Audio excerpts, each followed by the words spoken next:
ब्रह्म सूत्र के चतुर्थ अध्याय के प्रथम पाद के प्रथम अधिकरण का विचार हम लोग कर रहे हैं। इस अधिकरण के दो सूत्रों से भगवान वेदव्यास जी ने सिद्धांत बताया। अधिकारी विशेष को श्रवणादि आवृत्ति तत्पदार्थ त्वम पदार्थ विषयक संशय विपर्यय की निवृत्ति के लिए आवश्यक है। ये इस सिद्धांत पर आक्षेप समाधान रूप भाष्यांश अंतिम में चल रहा है। ये कहा गया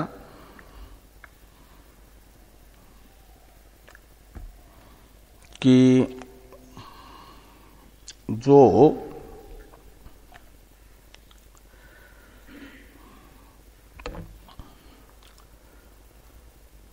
अधिक आशंका करते हुए वैशेषिक मीमांसक नैयायिक कहते हैं कि तत्त्वमसि वाक्यार्थ बोध किसी को भी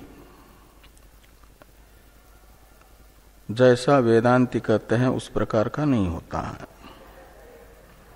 ब्रह्म का मय के रूप में संशय विपर्य रहित साक्षात्कार जिसे होता हो ऐसा कोई अधिकारी दिखता नहीं है शरीरधारी। क्योंकि मैं दुखी हूं, अल्पज्ञ हूं, अल्पशक्ति हूं, परिचिन्न हूं इत्यादि आत्मविषयक प्रमा जो हो रही है इसका विरोधी है तत्त्वमसि वाक्यार्थबोध। और ये परमात्मक विरोधी के उपस्थित रहते हुए दुख रहित तो निर्विकार अकर्ता चेतन ब्रह्म मैं हूं ऐसी अनुभूति नहीं हो पाएगी। ये मानना है वैशेषिक मीमांसक और नैयायिकों का। सिद्धांतियों ने कहा कि जैसा मनुष्यो अहम इस प्रत्यय को आप मिथ्या मानते हो ऐसे ही दुखी अहम ये आत्मविषयक अनुभव भी मिथ्या प्रत्यय है, मिथ्या अनुभव है, यथार्थ अनुभव नहीं है। ये कैसे ज्ञात हुआ आपको? इसको मिथ्या कैसे कह रहे हो? कहते इसलिए कह रहे हैं कि ये दुखित्व आप आत्मा का धर्म कह रहे हो और गीता और उपनिषदें दुखित्व यानी दुख को विज्ञानमय कोश रूप अनात्मा का धर्म क्षेत्र का धर्म मानते हैं। इच्छा द्वेष सुखम दुखम संघातस चेतना धृति एतत् क्षेत्रम क्षेत्र बताया गया है, वो क्षेत्रज्ञ का धर्म नहीं है। और दूसरा ये जो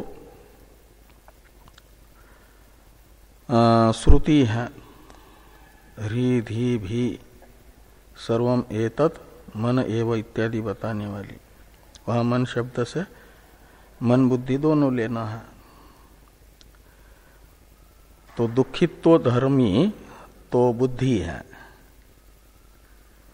और उसी को भ्रांति से अनात्मा मान रहे हो यदि, तो जैसे देह रूप अनात्मा का आत्म रूप से अनुभव भ्रम है, ऐसे बुद्धि रूप अनात्मा का भी आत्म रूप से अनुभव भ्रम ही माना जाएगा।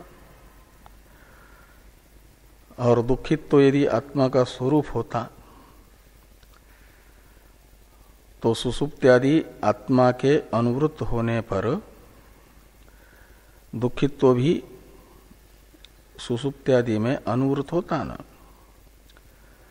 लेकिन सुसुप्त्यादि में अनुवृत्ति नहीं दिखती दुखित्वादि की, आत्मा रहता है। और आत्मा का जो चैतन्य रूप स्वरूप है वह भी सुसुप्ति में अनुवृत्त होता है, इसलिए आत्मा को तो चित स्वरूप ही माना जाएगा, न कि दुखित्वादि स्वरूप। आत्मा चित स्वरूप आत्मा की अनुवृत्ति सुसुप्त्यादि में होती है, इसे बृहदारण्यक श्रुति ने बताया है। यद्वै तन्न पश्यति पश्यन् वै तत् न पश्यति, यह श्रुति सुसुप्ति में चैतन्य की अनुवृत्ति बता रही है। इसलिए माना जाएगा कि आत्मा वस्तुतः समस्त दुखों से रहित निर्विकार चिद्रूप जो तत्पदार्थ है तदात्मक ही है, और जिसे तत्वम पदार्थ शोधन हो गया है उसे तत्पदार्थ जो ब्रह्म है दुख रहित, उसकी मय के रूप में अनुभूति हो सकती है। वाक्यार्थ बोध उत्पन्न है। ये तस्मात् सर्व दुख विनिर्मुक्त एक चैतन्यात्मको अहम इति एष आत्मानुभव, ये आत्मानुभव होता है, ये कहा गया। और इस प्रकार का आत्मानुभव जिसको होता है वह कृतकृत्य होता है, उसका कोई कर्तव्य शेष श्रुति तथा स्मृति कहती है नहीं रहता। किम प्रजया करिष्यामो येषान्नो अयम आत्मा अयन लोक, यह श्रुति उसे समस्त कर्तव्यों से रहित बता रही है। तो यस्त्वात्मरतिरेव स्याद् आत्मतृप्तश्च मानवः आत्मन्येव च संतुष्ट तस्य कार्यम न विद्यते, यह स्मृति भी बता रही है।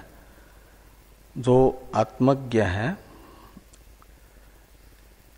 तत्पदार्थ का मय के रूप में अनुभव कर रहा है, उसे कोई कर्तव्य बाकी नहीं है।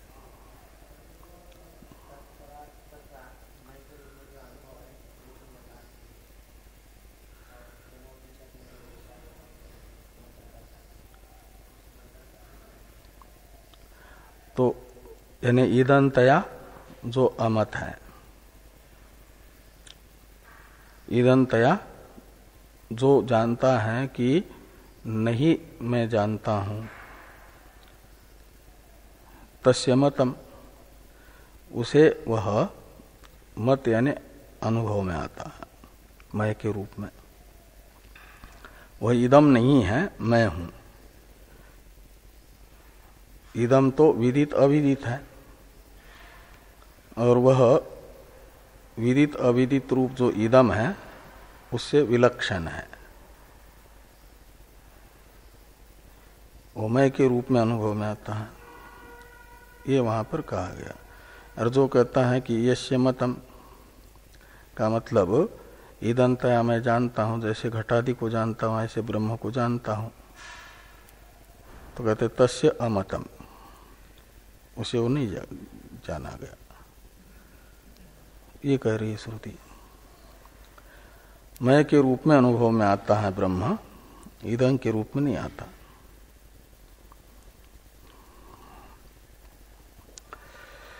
तो यहां तक की चर्चा हम लोग कल कर चुके हैं। यस्तु आत्मरतिरेव स्याद आत्मतृप्तश्च मानव आत्मन्येव च संतुष्ट तस्य कार्यम न विद्यते। आगे यस्य तु नैषो अनुभव इत्यादि जो वाक्य हैं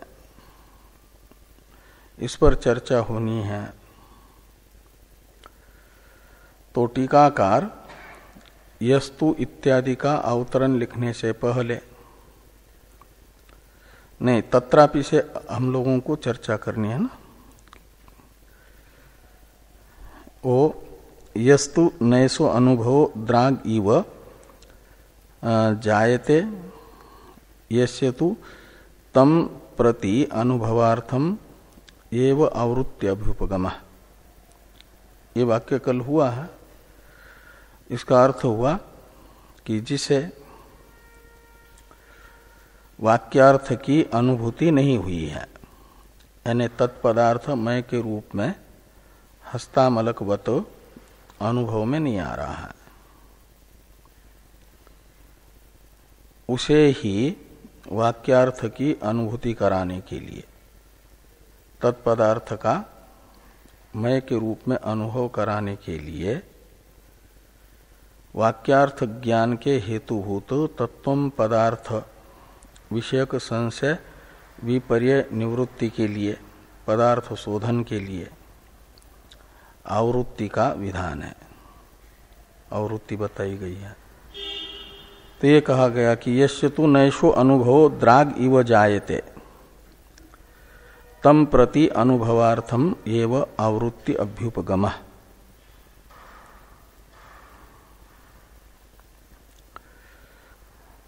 तो उसके प्रति अनुभवार्थ यानी तत्पदार्थ का मय के रूप में अनुभव रूप प्रयोजन के लिए मानी जाती है आवृत्ति। और जिसको अनुभव हो गया आवृत्ति का प्रयोजन, उसे फिर जैसे जो तृप्त है, क्षुधा निवृत्त है जिसकी, उसे भोजन की जरूरत नहीं है ना, ऐसे जिसको मय के रूप में अनुभव में आ रहा है तत्पदार्थ, उसे तत्पदार्थ की मय के रूप में अनुभूति का साधन आवृत्ति अनावश्यक है। और जिसे तत्पदार्थ का मय के रूप में अनुभव नहीं हो रहा है, उसे ही आवश्यक है आवृत्ति। ये यहां पर कहा गया। इसका अभिप्राय बताते हैं तत्रापि से लेकर के यहां तक के ग्रंथ का, नहीं तत्रापि के पहले तक का। ये तो हो गया। अब तत्रापि की अनुवृत्ति है, क्या नाम अनुवृत्ति, क्या अवतरण टीका में।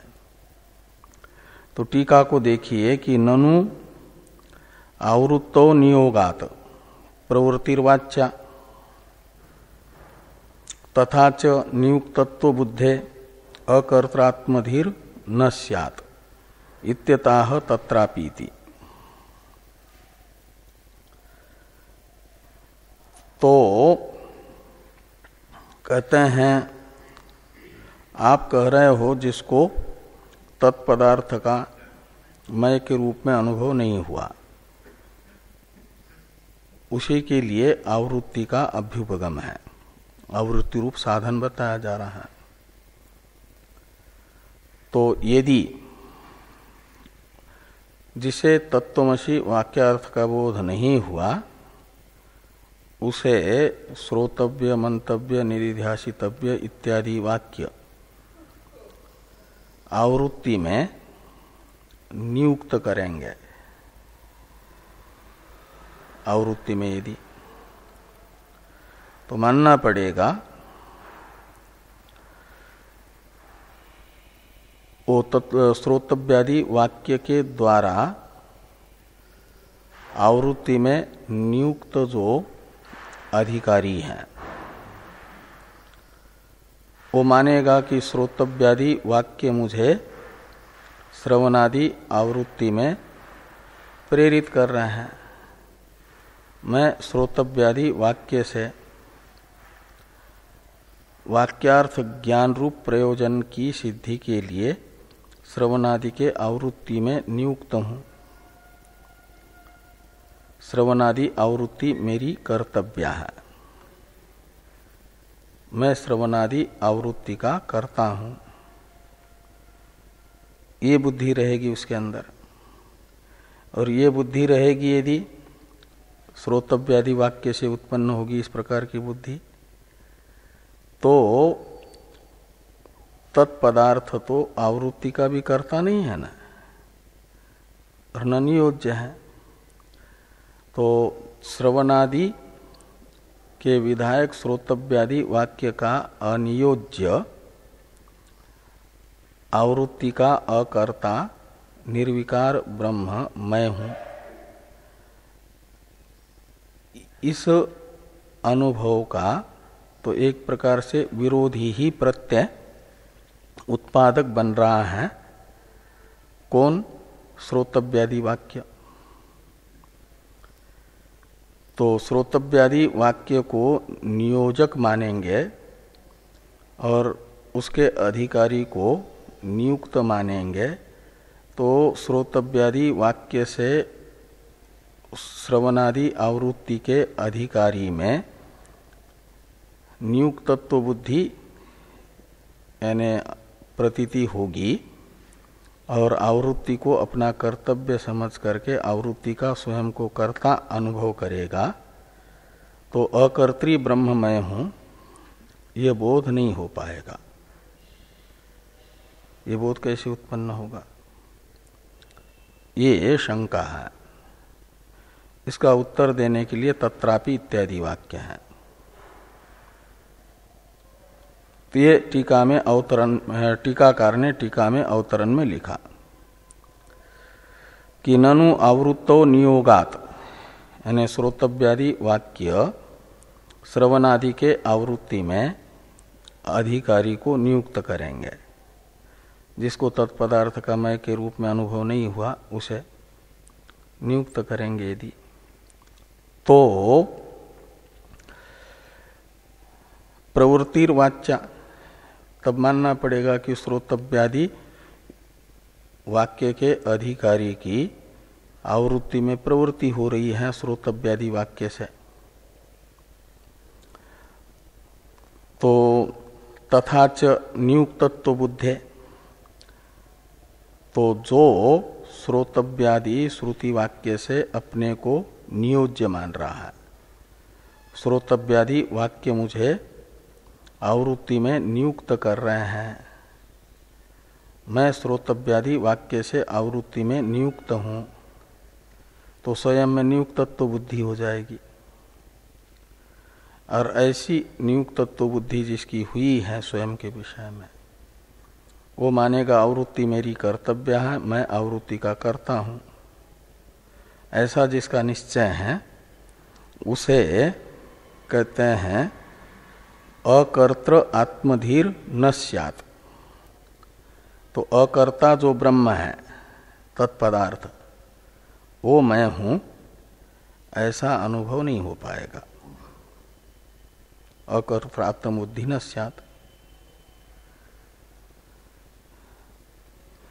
इस प्रकार की शंका होने पर कहते हैं इत्यत आह। इस शंका का समाधान करने के लिए भाष्यकार भगवान तत्रापि इत्यादि वाक्य लिख रहे हैं। तो भाष्य को देखिए कि तत्रापि न तत्वमसि वाक्यार्थात प्रचाव्य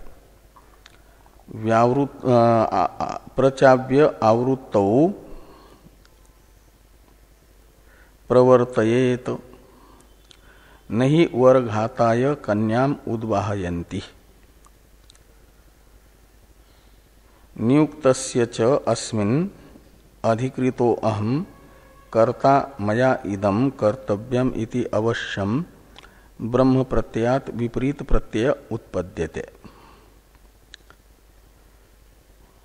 ये उत्तर दिया उस शंका का। कहते हैं श्रोतव्यादि वाक्य से जरूर जिसके बुद्धि में तत्वमसी वाक्यांतर्गत तत्पदार्थ त्वम पदार्थ विषयक संशय विपर्य है, उसे आवृत्ति का विधान किया जा रहा है, आवृत्ति करने के लिए कहा जा रहा है। ये तो ठीक है, लेकिन तत्वमसी वाक्यार्थ बोध प्रयोजन की सिद्धि के लिए आवृत्ति स्वीकार की जा रही है ना। जिसे वाक्यार्थ ज्ञान नहीं है, तत्पदार्थ का मय के रूप में अनुभव नहीं है, उसे बताया जा रहा है श्रवणादि की आवृत्ति करो। किस लिए आवृत्ति करो? पदार्थ ज्ञान पूर्वक वाक्यार्थ अनुभव के लिए आवृत्ति करो, ये कहा जा रहा। तो उद्देश्य है वाक्यार्थ ज्ञान। आवृत्ति से वाक्यार्थ ज्ञान कैसे होगा? पदार्थ ज्ञान पूर्वक। तत्पदार्थ त्वम पदार्थ का निर्धारण पूर्वक तत्पदार्थ का मय के रूप में अनुभव, ये माना जाएगा पदार्थ ज्ञान पूर्वक वाक्यार्थ ज्ञान। ये होगा आवृत्ति से, ये कहा जा रहा है। इसके लिए आवृत्ति स्वीकार की जा रही है। तो जो स्वयं ही वाक्यार्थ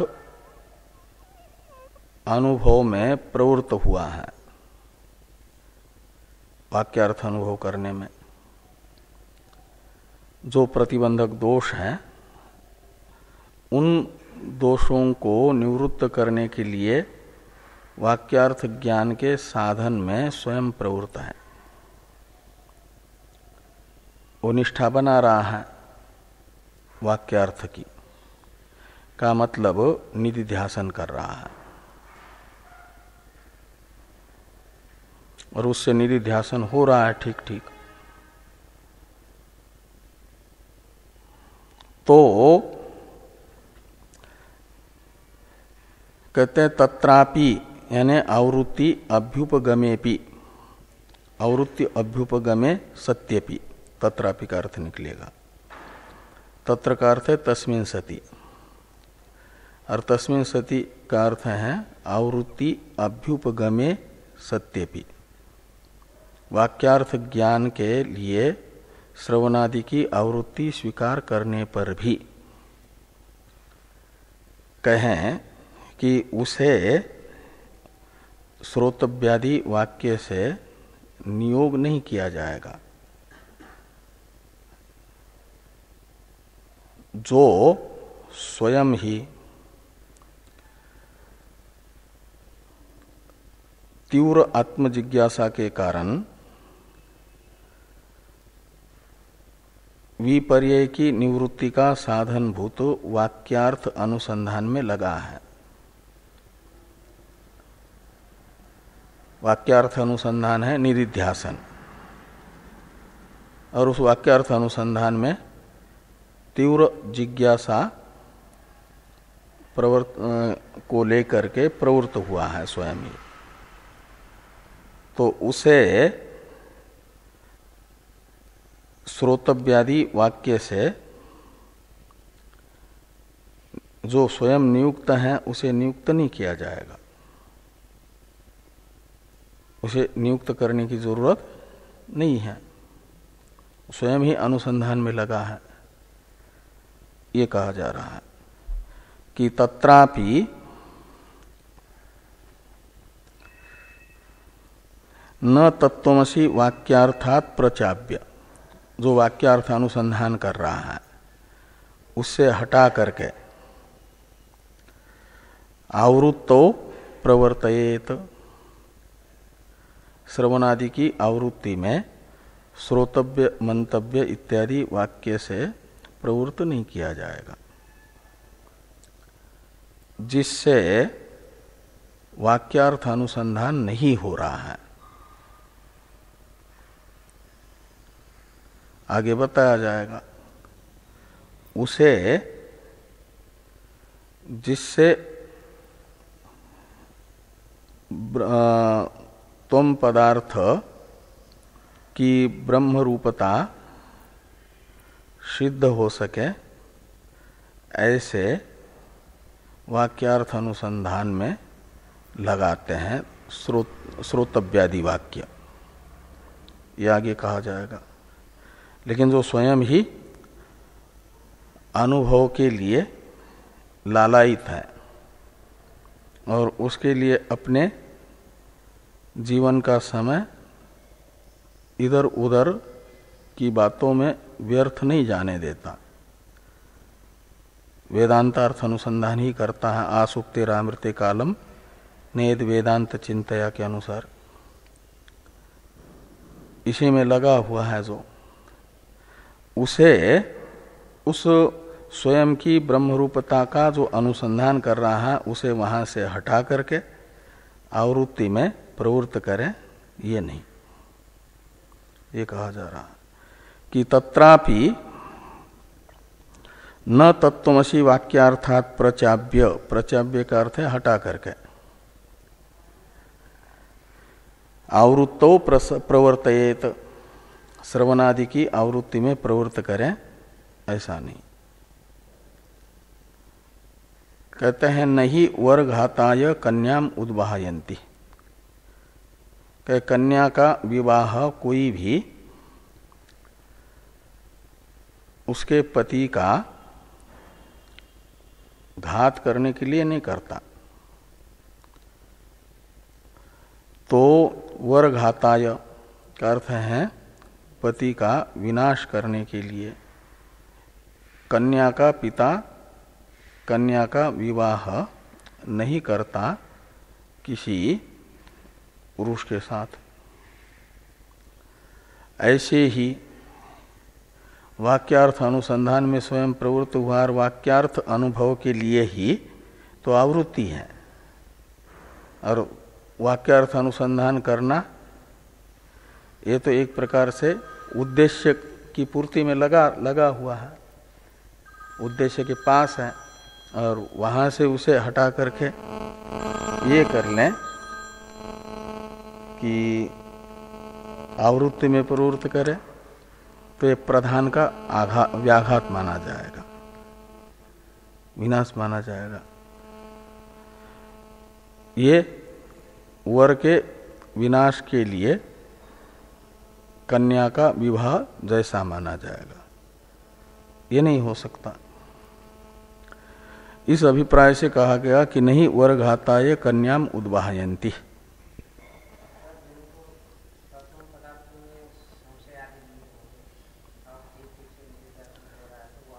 हाँ, वहां छोड़ करके श्रवण आदि में प्रवृत्त नहीं करना, ये बताया जा रहा।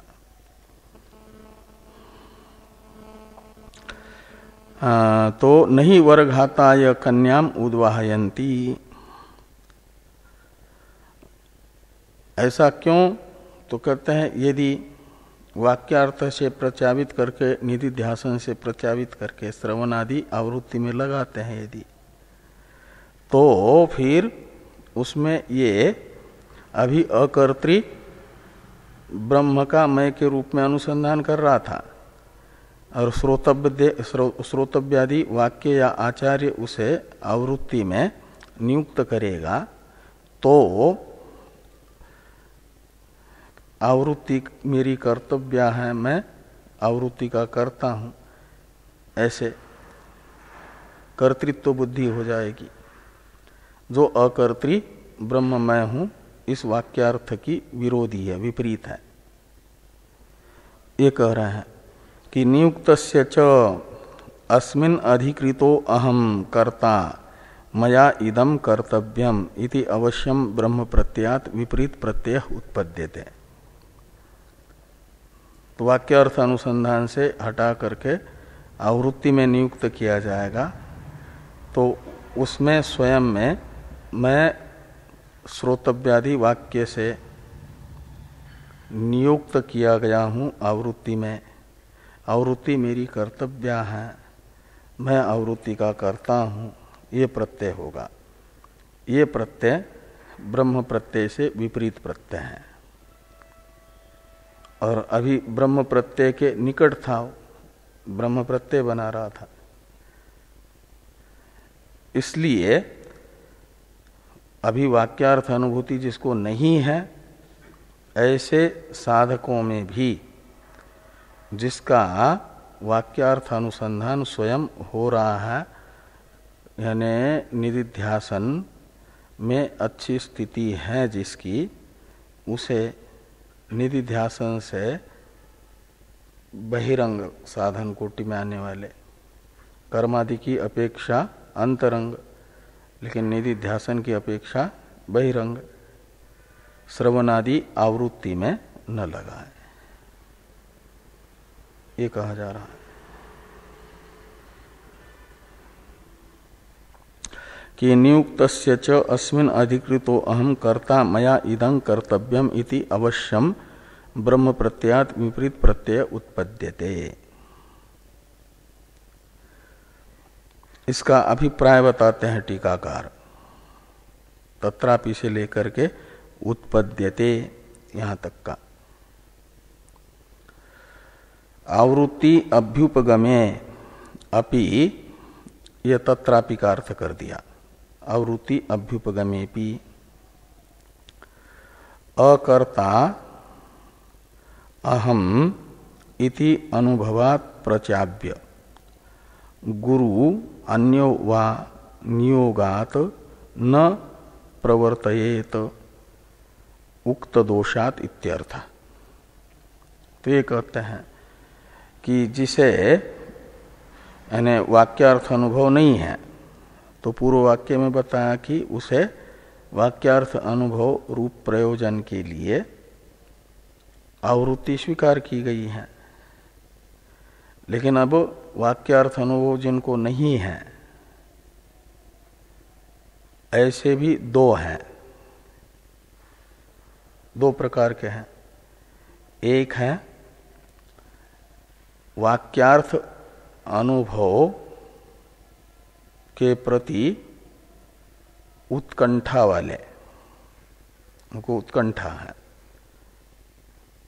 तीव्र जिज्ञासा है कि हमें हो ही जाए वाक्यार्थ बोध, और ये तीव्र जिज्ञासा होगी तो वाक्यार्थ अनुसंधान में ही वे लगेंगे। तीव्र उत्कंठा का ज्ञापक होता है, लिंग होता है कि जिसको वाक्यार्थ अनुभव की तीव्र उत्कंठा है, वह हमेशा वाक्यार्थ अनुसंधान में ही अपनी बुद्धि को समाहित रखेगा, उसी के लिए और ये करेगा। तो ऐसे व्यक्ति को, ऐसे अधिकारी को कहा जाता है कि वो जो वाक्यार्थ में बुद्धि का समाधान, अहंता का समाधान कर रहा है,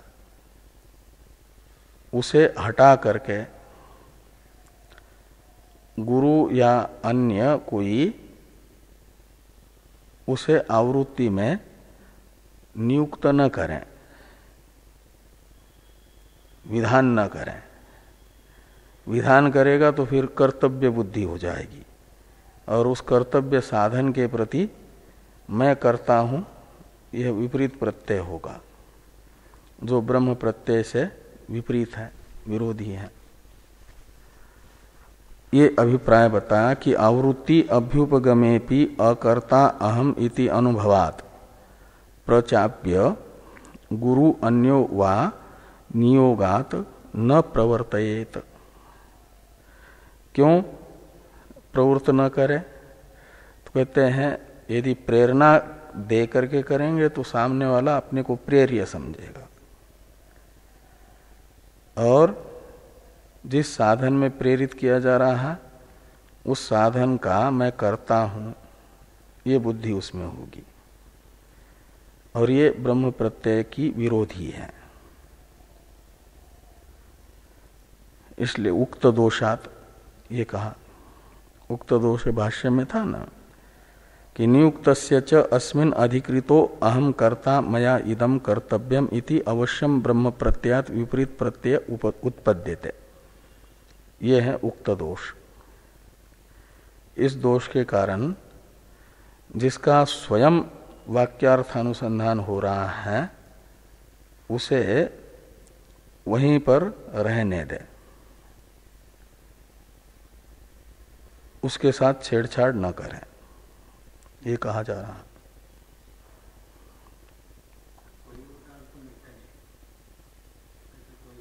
क्यों नहीं? रमन महर्षि का स्वयं ही वाक्यार्थ अनुसंधान होता था, तो इसलिए जो है वो उसी में करते थे, वही करते थे। पहले जन्म की साधना थी, श्रवण मनन पहले ही हो गया था, थोड़ा बहुत वाक्यार्थ अनुसंधान शेष था, वो करने के बाद उन्हें साक्षात्कार हुआ। ऐसे गौतम बुद्ध का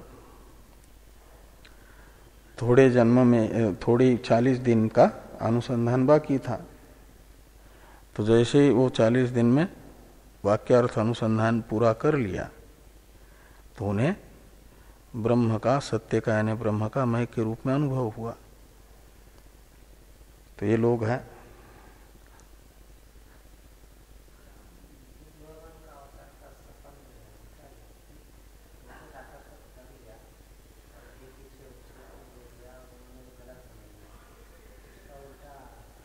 हाँ हाँ, तो उस समय थोड़ा कर्म कांड का प्राबल्य था, उसको कर्म कांड समाज में थोड़ा विपरीत प्रत्यय धारण किया हुआ था। उस कर्म कांड का जो दुष्प्रभाव पड़ा था, शास्त्र के अनुसार नहीं हो रहा था, कर्म कांड के अनुयायी अभिचार आदि में लगे थे, तो उसे खंडित करने के लिए वो अवतार था, वो उस समय किया।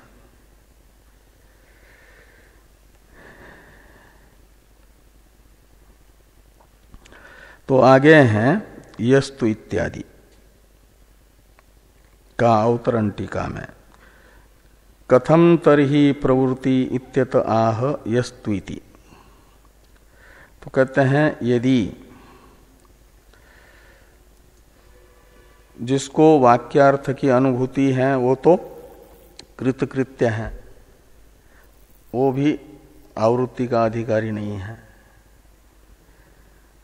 जिसको वाक्यार्थ अनुभव नहीं हुआ लेकिन तीव्र उत्कंठा के कारण स्वयं वाक्यार्थ अनुसंधान हो रहा है जिस अधिकारी का, उसके लिए भी कहा जा रहा है कि आवृत्ति में नियुक्त नहीं करना है। तो आवृत्ति का नियोग किस अधिकारी के लिए? फिर आवृत्ति नियोग का अधिकारी कौन है, ये पूछा जा रहा है कि कथम तरहि प्रवृत्ति। तो इत्यत आह, आवृत्ति में प्रवृत्ति नियोग पूर्वक किसकी होगी, किस प्रकार के अधिकारी की होगी? तो इत्यत आह यस्तुइति। तो कहते हैं यस्तु स्वयं एव मंदमति ही अप्रतिभानात् तम वाक्यार्थम जिहासेत तस्य एतस्मिन् एव वाक्यार्थे स्थिरीकारः आवृत्त्यादि वाचो युक्त्याभ्युपेयते, ये कहा जा रहा है। तो कहते हैं जो मंदमती है, तीव्र प्रज्ञ नहीं है, मंद अधिकारी है, और मंद अधिकारी होने के कारण अप्रतिभानात्, अप्रतिभान है असंभावनादि दोष, तत्पदार्थ त्वम पदार्थ विषयक संशय, प्रमाण विषयक संशय विपर्य, त्वम पदार्थ विषयक संशय और त्वम पदार्थ में तत्पदार्थ अभिन्नत्व की असंभावना, ये सब जिसके चित्त में है उसे मंदमति कहा जा रहा है। और वो अप्रतिभान है, असंभावनादि चित्तगत दोष। और इन दोषों के कारण क्या करता है?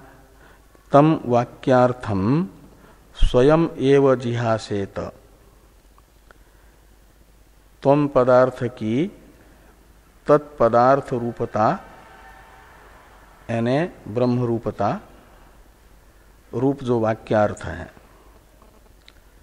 इसे स्वयं असंभावनादि दोष के कारण छोड़ देता है, उसमें प्रवृत्त नहीं होता वाक्यार्थ अनुसंधान में। तो ऐसे अधिकारी को कहते हैं तस्य एतस्मिन् एव वाक्यार्थे स्थिरीकारः। तो उसे कहा जा रहा है कि अपनी ब्रह्मरूपता का अनुसंधान में ही लोगों अन्या वाचो विमुंचतः अमृतस्य एष सेतु आत्मान तमेवेकम जानथ आत्मानम अन्या वाचो विमुंचतः का मतलब आत्म अभेद प्रतिपादक उपनिषद आदि ग्रंथों का ही विचार करो, वेदांत अर्थ का ही चिंतन करो, निधिध्यासन करो, ये कहा जा रहा है। ये है उसी वाक्यार्थ में स्थिरीकार,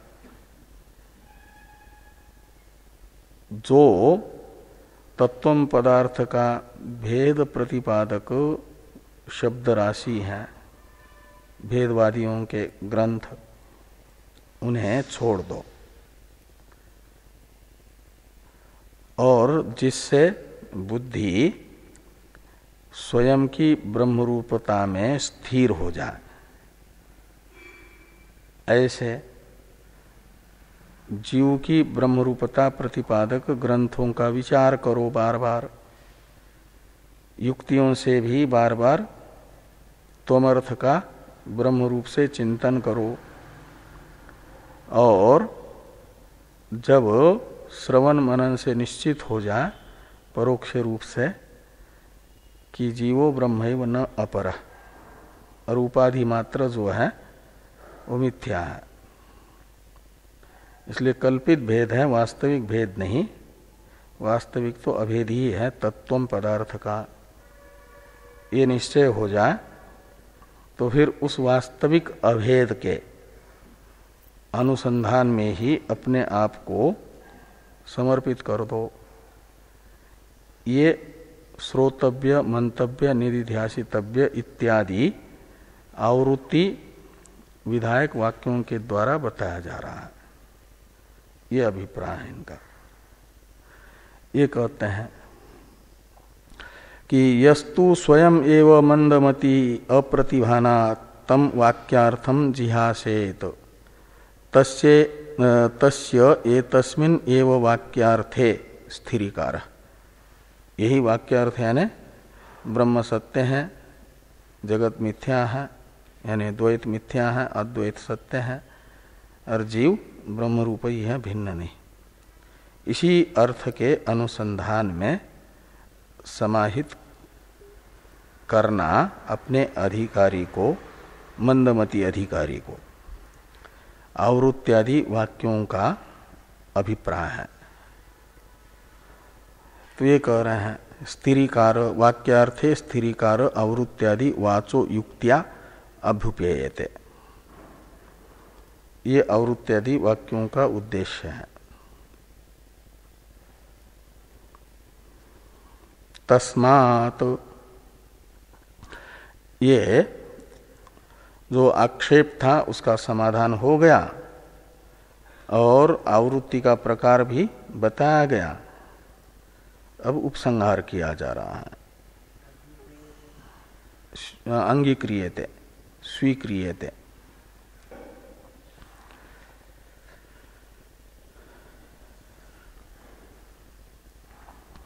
तस्मात् परब्रह्म विषयेपि प्रत्यये तद उपायोपदेशेषु आवृत्ति सिद्धि। तो इसलिए कहते हैं परब्रह्म विषयक जो प्रत्यय हैं उन प्रत्यय परब्रह्म विषयक प्रत्यय हैं तत्वमसि वाक्यार्थ ज्ञान, निर्विशेष ब्रह्मबोध, और उस निर्विशेष ब्रह्मबोध के जो उपाय और उन उपायों को बताने वाले जो वाक्य वो हैं तद उपाय उपदेश शब्द से ग्राह्य, श्रोतव्य, मंतव्य, निधिध्यासितव्य। इनको कहा जाएगा तद उपाय उपदेश, और इनमें आवृत्ति की सिद्धि होती है उपाय विषयक। निर्विशेष ब्रह्म ज्ञान के साधनों को बताने वाले वाक्यों की जो आवृत्ति है वह सार्थक होती है, उत्पन्न होती है।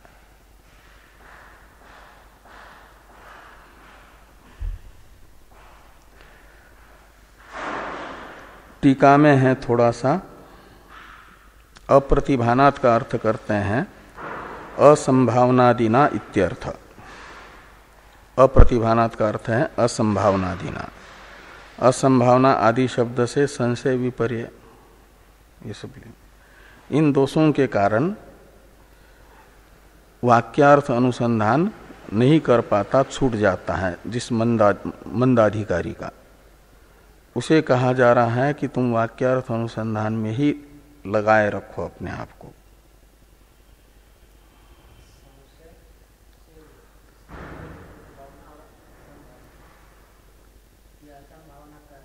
हाँ, असंभावना का अर्थ ये है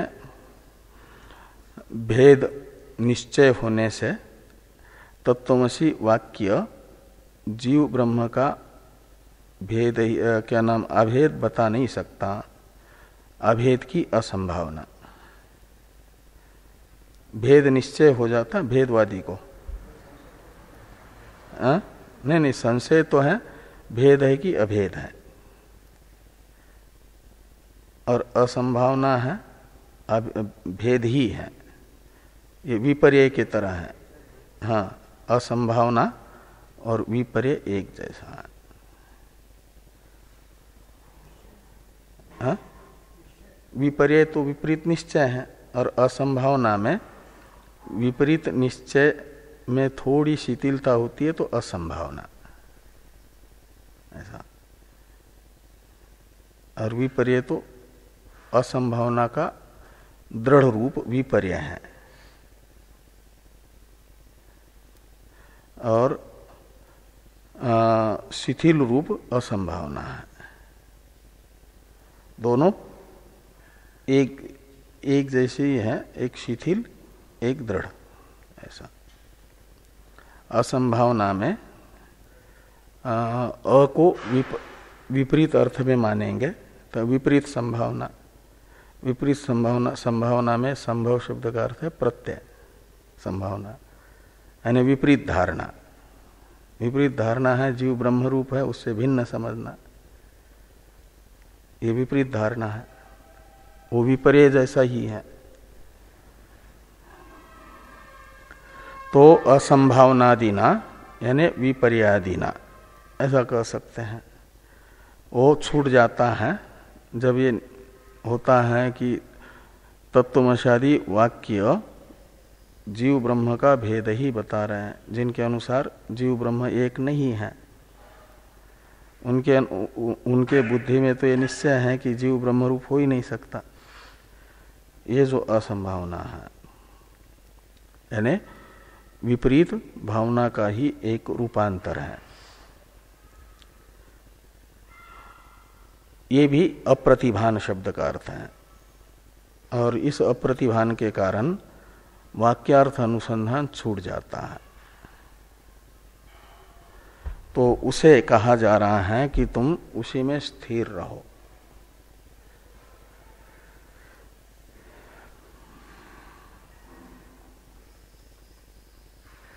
आगे है टीका में एक वाक्य, शिष्य बुद्धि अनुसारेण श्रोतव्यादि वचो भी प्रधान सिद्ध्यर्थम आवृत्त्यादो प्रवर्तयेत इत्यर्थ।